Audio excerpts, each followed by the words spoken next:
Саламатсыздарбы? Бүгүн бизде конокто Камил Умаров, коррупцияга каршы коомдук көзөмөл коомдук бирикмесинин төрагасы. Саламатсызбы? Сизге конокко келгениңиз үчүн. Акыркы мезгилде коррупцияга каршы кандай абал болуп жатат? Көп адамдар бир канча бир акча, миллион сом төгүп коюп кутулуп кетип атат семейден, тергөөдөн. Жалпысынан кандай абал? Бул коррупция деген бул бизде эң чоң орунун бири болду Кыргызстанда. Коррупцияны айткандан бери Акаевден башталган. Бирок мына өзүбүз мен постоянно анализ кылам да. Мен ошо Акаевден бери мына бүгүнкү чейин кайсы президент коррупцияга каршы күрөшүп чара колдонду. Мен ким күрөшүш керек коррупция менен? Коррупция менен күрөшкөндө глава правительства деп коет, глава мамлекеттин падышасы. Ал указание берет, бирок ал аткарбайт да. Аны ылдый жакта ал аткарыш керек. Буга ким? Биринчи орунда прокурор аткарыш керек. Экинчиден милиция, үчүнчүдөн правительство деп коет, өкмөттүн чилендери, министрлер, губернаторлор, акимдер, жана башка айыл өкмөтү дагы. Бул өкмөттүн акчасын айлык алгандан кийин алар өздөрү күрөш керек да. Бирок булар эч кимси күрөшпөйт. Мына карапайым элдер өздөрү бал көрөт, жадагандан арыз жазат айыл өкмөтүнө, анан районго, анан губернаторго, министрге, анан президентке чейин жазат да. Бирок алар эч толук болбойт. Себеби дегенде эмне үчүн? Себеби дегенде алар президент ат карат деп ылдый жака жөнөтүп жиберет. Баягы районго, айыл өкмөтүнө келет да, ошо алар өздөрүнө каршы чыкпайт да. Ошол үчүн бул иштин баарын жабат аткан ошол. Мына азыркы күндө, мына бүгүнкү күндө ала турган болсок, мына бүгүнкү күндө, мына аз күндө жогорку кеңешке шайлоо болот, Муну мында ойлоп көрсөк, бул былтыр 2020-жылы 5-октябрда шайлоо болбоду беле? 4-ндө болду, 5-ндө. 4-ндө болду. 4-ндө шайлоо болбоду беле? Ошо шайлоону изилдеп көрөкчү. Эмне үчүн шайлоо деген эме чыкты? Көтөрүлүш чыкты, Бул көтөрүлүш чыккан себеби бул шултоо. Себеби дегенде элдин баары тең баягы 20-30 жылдан бери көгөйүнө жеткен. Ушунчалык чындык жок. Анан ошонун баарын капсет келгенде, бул 3-чү революция болуп атат, Баардыгы шултоо менен чыгып калып атат. Анан бүтүп калат, анан кийинкиге даярданышат да. Себеби дегенде в течение 5 жылдан бери элдин баары тең жанталашып иштейин дейт, чындык болсун дейт, сотторду тескериш кылат, милициясыдагы прокурордун баары тең ошо кылган үчүн туура эмес, мыйзамды колдонбой, мыйзамга каршы кылган үчүн алар элдин баары кыжырын келип, анан айлоо чыгып атат. Мен мисалы мыйзам дегенде парламент чыгарат да, президент кол коет, туурабы? Мыйзам деген жогорку мыйзам. Муну ким бузса, ала ким болуш керек? Преступник. Же калпы.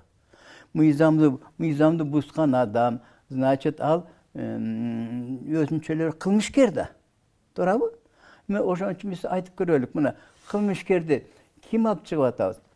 Мына бизге окшогон коомдор алып чыгып, бүттең далилдеп беребиз. Мына мойнуна коюп, момунча миллионду жеди, же момунча жердин баарын сатты, примерде, коюп мойнуна беребиз. Аны прокурор болсун, милиция болсун, аны карабайт, жаап коет дагы, тиги менен байланышып алып, иш жүрөт. Значит, кылмышкер не только алган киши жанакы айыл өкмөтү болобу, же андан башка жогору аким болобу, жана башка. Бул жерден кылмышкер милицияда болуп атпайбы? Кылмышкер бул прокурордо болуп атпайбы? Булар эмне үчүн аткарышпайт? Мына ошон үчүн бизде коррупциядан эч качан жоюлбайт.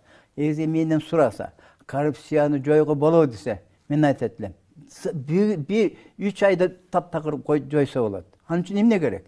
Принцип келет. Это воля керек, президенттин волю, раз. Экинчиси прокурордун волю, таза кадрлар коюш керек. Үчүнчүсү милицияны требовать этиш керек. Кимде туура эмес кылса, аны наказать этиш керек. Муну ким наказать этти? Мен бүгүн айтчу да. Мына мисал турам болсок, бизде канча чиновниктер камалды, канча чиновниктер камалды. Anan alardı boşaptan da misal japarıp satın Nurgul aytалы. Aldı kamap kança yıl jatıp çıktı diye çıktı. Çıktı. An akta diye. Значит, күнөлүү эмес экен да. Хорошо. Эми ошо күнөлүү кылган баягы тергөөчү, күнөлүү кылган прокурор, күнөлүү кылган сот эмче аларды камабайт? Раз, ай. Эми ага окшогон бизге мисалды толтурат да, мына канчасы чыкты бар, акталып чыгып атат. Ошонун баарын камаганын баарына ким камаса, ошонун иштерине кимдир көмөктөш болсо, ошонун баарын камабайынча işte korrupsiya болбойт. Жыргап ал, мына бүгүн бөлөнү камады, эртең тигини камады. Жыргап, мен орденди алып, айлыгымды алып, дагы жыргап жата берем. Ошол үчүн коррупсия бизде жоюлбайт. Коррупсия жоюлуш үчүн бизге президенттин эрки керек. Катыманды столду бир коюп туруп, ким тура эмес. Бак өзү айтпады эле. Президент айтканы бар, мен укам Садыр Нуркожо Айтметов айткан. Эгерде мына министрлер, чиновниктер иштеп атат, иштеп атат. Эгерде алар жакшы иштей албаса, алар жумуштан жөн кетпейт. Аларга кылмыш менен жооп берет деген. Канча правительство которду. Болдубу? Мен баягы статистиканы карап көрдүм. Биздин независимость алгандан бери 31 мамлекеттин өкмөтү алмаштырылган экен. Ай, ошон үчүн бир өкмөттү ошо сен туура эмес иштедиң деп жоопко тарттыбы? Ну, кээ бир премьерлер отурат азыр. Жок, ал кийин отуруп атат да. Убагында, например, мен премьермин да, мен составмен бүт отставкага кеттик. Значит, биз туура эмес жаман иштегенбиз кеттик да. Эми ошон үчүн ошондо бир премьерди, ошондо бир министрлерди ошондо жоопко тартыштыбы, сен туура эмес иштедиң деп. Анан кийин ошо премьерди камай баштады, кийин ошо министрлерден кошуп камай баштады. Бул эмне деген ай? Мен ошон үчүн алар өкмөттүн бюджеттин акчасын алат. Отурат, шопуру бар, секретары бар, жыргап жашап атат. Жооп бер алган акчаңа. Эмчи кто они такие? Ошо өкмөт айтат. Алар кимдер? Алар деген элге иштер сулуга болуш керек. Элге иштей турган киши болуш керек. Приказ мен министримин, же мен прокурормун дебей. Алар эл үчүн иштеш керек. Бизде ошо барбы? Жок. Мына азыркы күндө, мына биздин өкмөттүн эмче кадыры жок элге. Потому что алар эч качан элдин көңүлүн, элдин оюн укпай. Азыр премьер-министр кирип көрчү. Кире албайсың. Эч качан жазат очо айлап жылдап. Почему? Эми үчүн ошо охрана алып салып, эшикти ачып койбойбу? Любой убакта, например, мен Баткенден келдим. Арыстанып премьер-министрге. Эми үчүн мен ошол күнү алыш керек мени.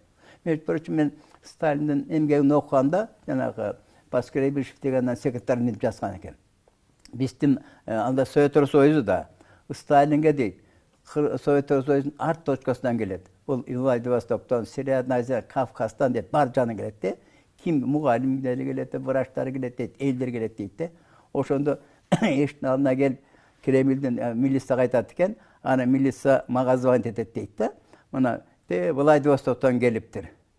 Ана мен Сталинге айтсам, сразу кабыл алчу дейт. Ошо мен айтат, ай, булар иштеп атат. Бир күн кармоого болбойт. Булар эмне сурооз менен келди дейт. Ошо келген кишилер дейт. Ошо жерден любой вопросын чечти дейт. Объективно чечип, и алар өзүнчө мындай довольны болуп, то есть разы болуп кетишкен да. Бизде болсо биздин сөздү укмак түгүл, киргизбейт. Жолпа, ладно. Канча кат бердик. Мына менде могу кат бар. И Жапаровго жазган катым бар, и Ташиевге жазган катым бар, Зулушко жазган катым бар, мурунку Тентишевге жазган катым да. Ошого чейин жооп алган жокмун. Уже 3 ай 4 ай өтүп кетти. Эмче өтүп бала эмче? Ким карайт? Аппараттар кармап отурат. Значит, там бюрократизм.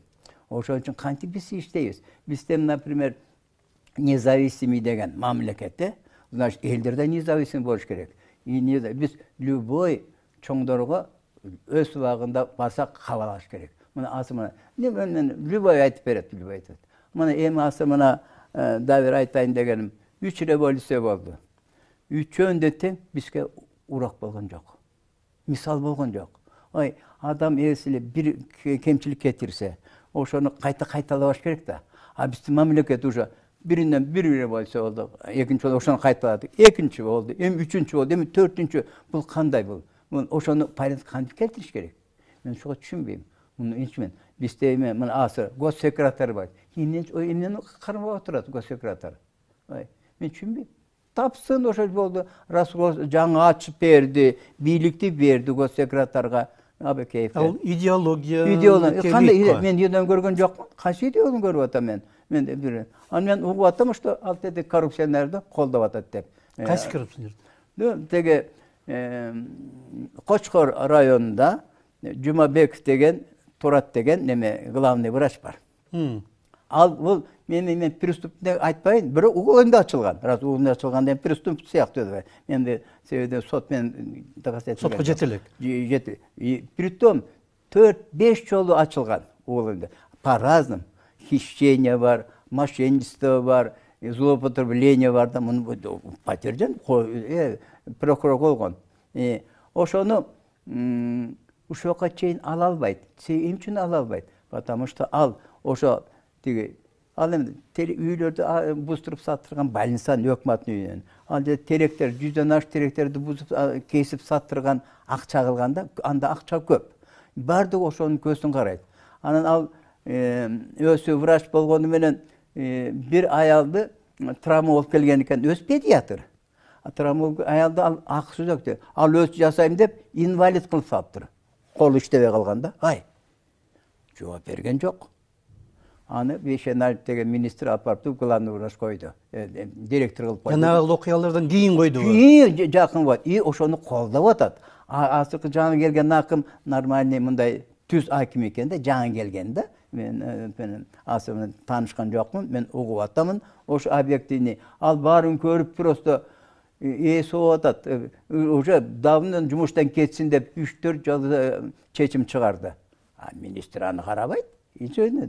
Bilmem kanday baynaşı var. Mamleketlik kaçının kanday teşhisi var ağa?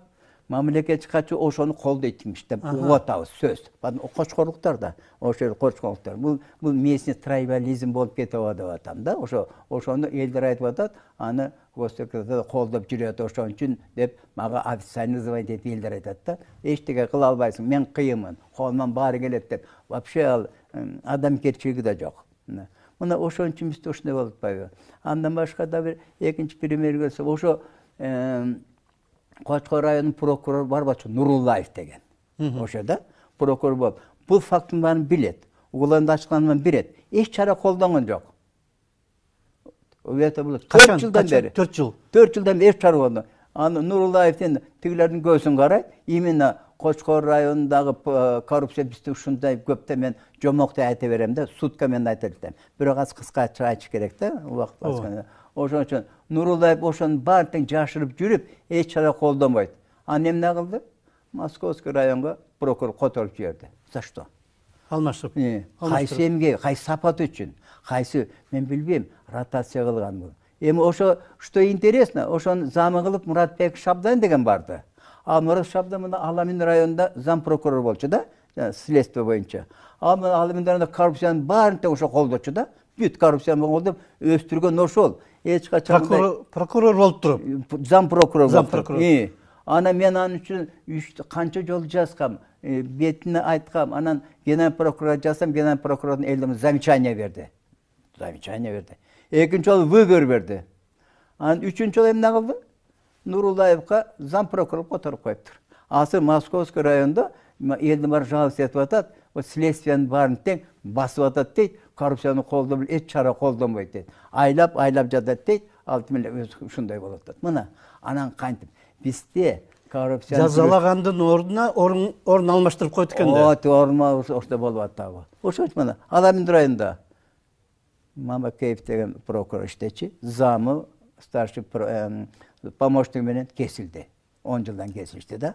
Anı ukkandırsa da men bilet. Ağa men general prokuror жазгам. Срочно Mamakeev'ti boşatpasaňlar, bu da korrupsiya küçödü. Anan keyin jaman bolat degemde. Mamakeev'tin üstüne aytkan ben prokurorun gözünçe. Siz toktatpasaňyz Жана помощник bir камерада отуруп каласыңар деп айткан. Бар прокурор свидетель. Бүт 20 чакты киши свидетель. Бүт чогулуш болуп атканды айткан.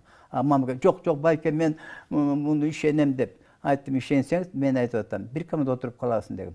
Андан кийин эмне болду? Замы, өзү, биринчи замы, анан жанагы старший помощник үчөө bir камерада отурат. 12 жылдан кесилди. Мынакей. Мен заранее айткам. Андан кийин прокурор, андан кийинки статья иштеген прокурор нормально иштеп аткан, андан көп ишти аткарган жок. Андан кийин ал да камалып кетти зам менен. Мен түшүнбөйм. Кээ камайт экен да, кээ орун алмаштырат экен. Алар взятка менен камалып атат да. Взятка алгандан кийин ал иштеген начар иштеди камалган жок. Именно взятка менен камалышты да. $20,000 сураган, $15,000 сураган жана башкалар да. Мына что получается? Взятка менен да. А взятка албаса ушка иштеп кетмек. Ошон үчүн мына анан дагы акыркыда бир айтып кетейин деген болсо, мына Сокулук районунда биз 21 сентябрда, по-моему, да? 21 сентябрда биз интервью бергенбиз. Ошо Сокулук районунда, Новопавловка боюнча бергенбиз. Анда жерлер. Ошондо мен айткам. Новопавловкадан жери, бүт жерлерин Саадалиев айыл өкмөтү болуп турганда, жердин баарын таркаткан. Кантип таркаткан? Мен кийин изилдеп көрсөм, ал жерде мен барып текшерген, кармаган нечен аялдарды да, bir болбогон аялдарда 15-20 жери бар деді. Кандай жериң? Документ жок, бул мага берген жер. Эмне 4 сотик жерден сатат экен $5,000 да. Көрсө Саадалиев калпайып беришкен да акчаны, жарнысын. Ошондо азыр 11 жыл массив деп коет. Микрорайон сыяктуу 11 жыл массив ачылды Новопавловкада. Эмне үчүн? Бул айдоо жерлер. Бул жерде болсо бул элге мына Кыргызстанды, мына Бишкекти мурун овошу, фрукту, эги менен камсыз калган жерлердин баарын тең мынтип таркаткан. Анан кийин анан таркап бүткөндөн ал 1000 гектар жердин баары кетти да. Кийин эмне деп айтып атат? Элдер захват кылып атыптыр. Ой, мен айыл өкмөтү болуп турсам, мен жеримди сатып атса, мен токтоткондун ордуна көччүмө акчаны ала берсем, анан жер баары сатып бүткөндөн кийин анан барып элдерди. Ал сатып алган элдин күнөөлүүсү жок. Потому что аларга берип атат да. Мен барып текшергенде мен айтмай, документи жок. Теге силер кантип алдыңар? Документи жок деп сурадым да, сурасам айтты. Бизге кийин жасап беребиз деп айтты дейт. Ошонго чейин жасаган жок. Бүт мына 11 жыл бардыгында тең документтер жок. Анан баягы Сады Жапарованы айтпады. 2005-жылдан бери бир жер алгандан баарын тең узаконит неме жерлерин деп. Жалпы чыкты ошондой чечим. Чыкты. Ошон үчүн ал жерлерди эми узаконит этип атышат да. А на самом деле муну сатышып акча анда сурабайбы? Канча асыр ар бирин сураш керек. Сен канча миң сатып алдың? $5,000 да. Өкмөткө төлөсүн ал акчаны. Эмне үчүн? Почему Саадалиев байыш керек? Эмне үчүн жанагы Саадалиевдин жанагы кишилери байыш, байыган кишилер, эмне үчүн алар байыш керек? Өкмөткө. Бул акчаны өкмөткө түшүш керек да. Анда ошондо закон боюнча компенсация кылып баягы канчага сатсаң ошондо өкмөткө түшүш керек эле. Раз тиги жана жердин акчасы. Мен түшүнбөй атам да. Аны эми байып алып, алар өз билгенин жасап атат. Ошондо анан биз баарын доказать эткенбиз. Аны что интересно, Тилек Койбаков деген барбал квартальный экен. Гергенова. Квартальный. Что квартальный? Какой имя? Ошо квартальный бар эмеспи? 1000 жакын жерди подделка документ менен элге саткан экен. 1000 жакын. Билесизби? Ошол адамбы же башка бирөө? Ошол адам. Квартальный да. Ал ошо мен де жерди кантип берген 441 токтом бар экен да. Токтом. 441 деп жазып берди. Өкмөткүбү? Ошо чыккан экен да. Айыл өкмөтүнүн. Ошо айыл өкмөт берген 441 ошо жерди берсин деп сатылган. Анда самом деле жерди жөн барып анын үчүн арыз жазыш керек, комиссия түзүш керек бар деп. Анан эмне кылдык? Анан биз аны сураттырдык. Мынакей земельный кодекс, земельный кадастр республиканский да. Минтип жазыптыр.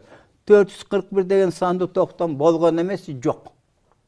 Жок. А бул кайдан 441 берди? Экинчиси, айыл өкмөтү, эми айыл өкмөтү жазып атат. 441 деген токтом болгон эмес. Oy. Al kaydan aldı 441'de. Üçüncüsü. Kim жазып атат? Главный бунтуттер Кыргызская республика министрлигинде милициянын майор жазып атат да. Чуйский областы жазып атат да. 441 номер деген вообще болгон эмес. Мен түшүнбөй атамын. Ош жерде мынакей. Могу жерде 200ге жакын жерди берген аныкталды. Анан бул даже внутренний жанакы следствие Чуйсков жазып атат да. Аскара деген Айнура бар эмес, мынакей. 4 участок берген көчкөн. Ага уголунда ачылган экен, ошо 2019-жылдарда. Номер мына көрүнүп турат. Аягы 81-де. 4 участканы алганда ош жерден, ай, бир кишиге кара ойлосоң, как этет. И до сих пор уголунда ачылды. 2 жыл өттү, эчтеке жок. Бул эмне сокулуктун милициясы ушунчалык эле кыйын самостоятельный. Ошого жооп бербейби? Эмчи мына Чуйский областынан жазып атат да. А эмчи бул ошо Сокулуктуу район следственный отделин чакырып албай баш. Эмне муну карабайсың? Эмне 2 жылдан бери жатат. Бир киши 4 жол ошого уголунда ачылган Аскаровага. Мен ошо Аскаровага ачканда ача берсин бул. Муну өстө ачканда Аскаровага. Бирок Аскарованын күнөөсү эмне? Тигин бергенде ал акча берип алып атат да. Бул жерде Сокулук район прокурору, Сокулук районунун внутренний следственный отдел, между прочим, фамилиясы Таштанбеков экен, асын мен айтып берейин. Мына.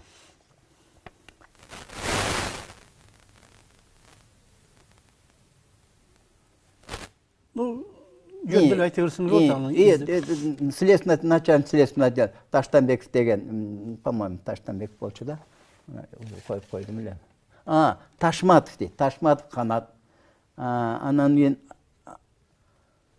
Алымбеков Шабдан дейби. Алымбеков Шабдан мына ровудун начальниктери. Булар эмне кылган? Муну баарын жашырып ошо жылдан бери эч иш кыймылдабайт. И притом муну прокурор уголундаштырып, жанагы сотко чейинки өндүрүш болуп атат да. Булар болсо ушуга чейин кармап сотко өткөрбөйт. Бизде болсо жанагы айтпадымбы? Миңдеген кишилер жерди незаконно алды. И притом жазылган ошо да, Чуйская областынын прокурору жазып турду. Бизде дейт, миңдеген кишиге мыйзамсыз жерди берген деп. Мен түшүнбөй атам мындай. Бул алар кимди карап атат? Для чего тогда бизде милиция керек? Для чего бизде прокурор? Элдин кызы келбей, эми ошондо миңдеген адамга незаконно берди. Ал жерде миңдеген адам очередке туруп жер албай калды. Анан элдин баары ортосунда нааразы болуп атабы? Анан, конечно, анан жанакы шайлоодо турабыз, шултот чыкканда эле алар чыгат, эмче чыкпайт? Мына анысы аз келгенс бар эмеспи? Мына бу жанакы эме Койбак жанакы квартальный дегенде. Бул өзү прокурор менен байланышкан. Бул өзү милиция начальник менен байланышкан. Начальник милициялар менен сүйлөшүп алып, жанакы арыз жазып жүргөн аялдарды наказать этсе, булар аларды барып кармап, сокко алып, каматка камайбыз деп Ал чындыкты айтып атса, мен доказать этип көрсөтүп атат. Мен ошон барып доказать этилген жанакы следствие менен. Анан 40-50 кишини чогултуп келип, жана биз 20-ны бербедик беле интервью. 23-нде келип сабашкан. Булар каяка звонить эткен? ГКМ звонить эттик дейт, МВДга звонить эттик дейт, Чуйская областка. Анан бир марча милиция келип, баарын кармашып, эч чара колдонушкан жок дейт. Мынакей. Эмне үчүн? Тигилер эми өздөрү незаконно сатышты, анан жанагы кишилерге айтат экенде, мына сенин жериңди алсын деп атат. Тукуруп атат да. Бул энди бизде граждан согуш болобу?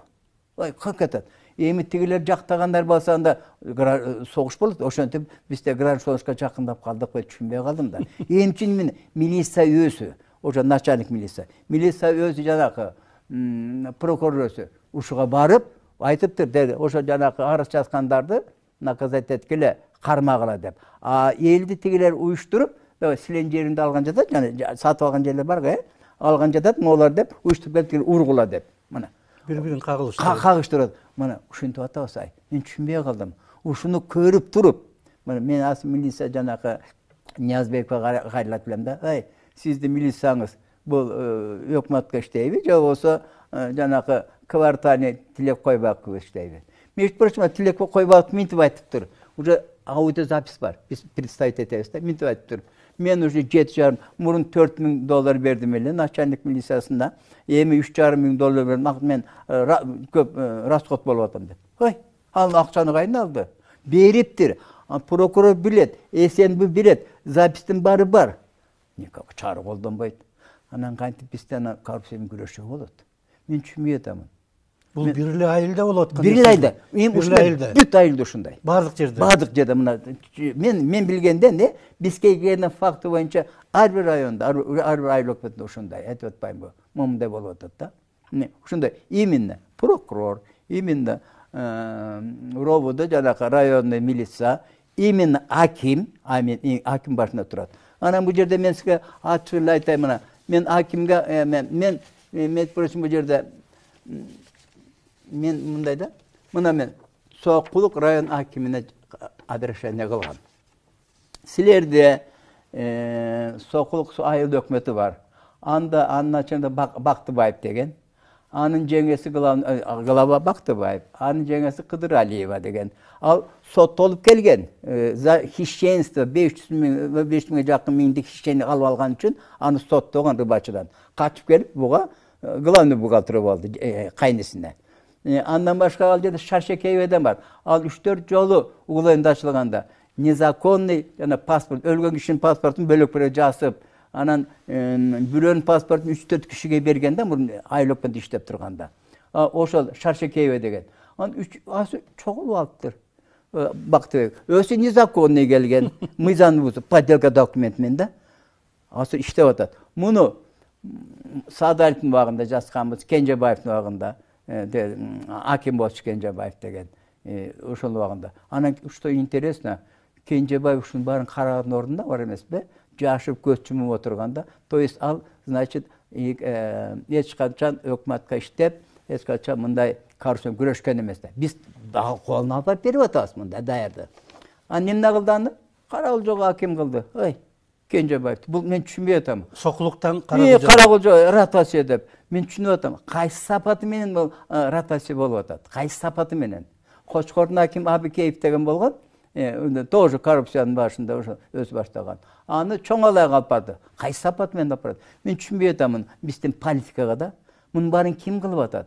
Мен асы Марифқа қаратам. Сіздің кадровый мәселеңіз низкем уровне. Жоқ кадровый вопросы шыққан. Біз кадр оңдош керек. Ошо мына Соққұрғанда мен жастым Главаға. Мына 12 августта жасқам, бүгінгі чейін чара қолған жоқ. Ал жер жасылған бұл жерде.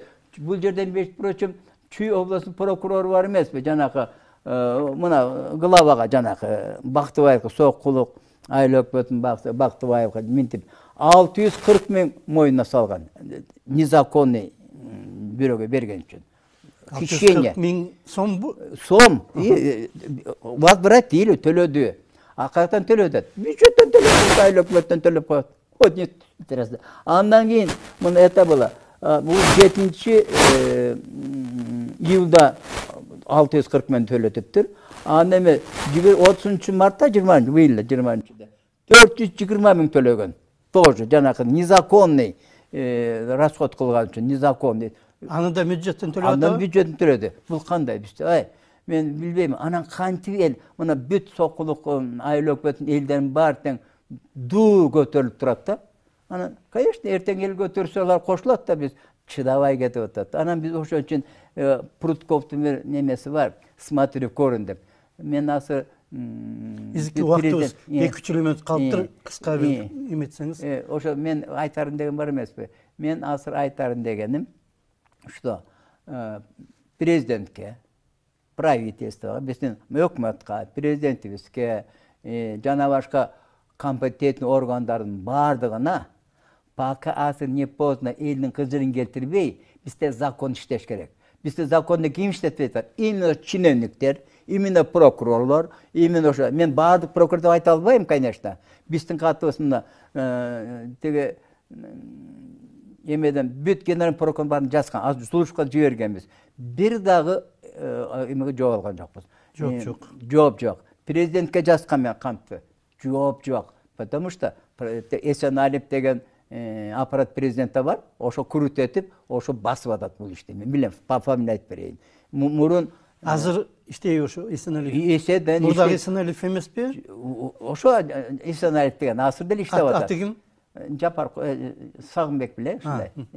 Иштейт да. Муну ошо башына мен колуна алып бергем. Ой, барын неметем деген. Анан өзү барын жаап, эчтеге жок. Билесизби? Ошон үчүн бизде бар эмеспи? Эл кыжыры келгени, мына революция болот деп азыр элди шум кылганын кереги жок. Мына мобалардын баарын наказать этип ордуна келтирсек, жан кадрдарды корусок, анан бизде де революцияда болбойт, эл эч качан көтөрүлбөйт. Элдин баары түшүнөт. Азыр элдин баары тең Жапарды колдоп атабыз. Колдойбуз. Бизге эмне керек? Бирок жанагыларды жазыш керек. Мыйзам керек. Мыйзамды буган бар жооп бериш керек. Бергеде керек болот. Биз ар бир район боюнча, ар бир айлык бөтү боюнча ким кандай күнөөлү кандай жеген бар. Биз миллиард алып чыгып беребиз. Миллиардты алып чыгып беребиз. Чуну байларды кармаганын кереги жок. Биз айлык өкмөтүнөн эле жегендердин алып миллиардтан алып чыгып беребиз. Ошон үчүн мына биз бүгүнкү күндө коррупция менен эч ким күрөшкөн жок, күрөшпөйт. Көргөн жокмун. А биз алып берген эл айткан зарыктардын баары тең аткарылбай жатат. Ким менен күрөшүп атат? Мен көрсөтсүн. Бир чыксын да. А жанакы теге прокурор деген уголундаштык бул. Анын баары тең биз алып берген үчүн биз бербесе кайдан алат ал? А жанакы сиз айтып атпайсыз, жанакы миллионерди кармап атат деп. Бул экинчи вопрос. Бул баарына белгилүү иштер, ал иликтен бери алып жүргөндөр, анын көп болсо 200 миллион төлөдү, миллиард турдап алып. Бул жерден эч кандай муну өкмөт чечет. Биз ага мындай кыл деп айтууга акыбыз жок.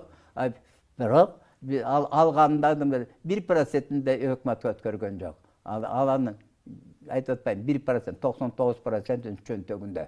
Ал дагы эле бай-бойдон калды. Анан да мен айтайын деген последний менен азыр выбор болуп атат, э. Выбор убагында билесиңер 4-5 партия элди сатып алып, поддержка документи менен, анан кийин жанакы форма 2 менен, туура эмес выбор болуп, аны революция болот беле. Ооба. Бүгүн ошондо жазылган ошондо мурунку депутаттардан 70-80 депутаты катышкан деп. Ошо катышкан да. Асыл десе атат, ошо депутаттардын 70-80 катышып атат. Мен айтар элем, эмне үчүн суранат элем да президенттен. Ошо мурун депутат болуп жүргөндөр, чимкириктеги атка койгондор, акысы барбы кайта катышууга? Эмне үчүн элдин алдына чыгышпайт? Ай, кааласаң, чимкириктерди шайлаба, тазаны шайлады. Ай, бул жөнүндө сөз да. Ал чимкирик деген депутаттар 105 миң, 10 миңден берип атат да. Анын элдери азыр бизде канча?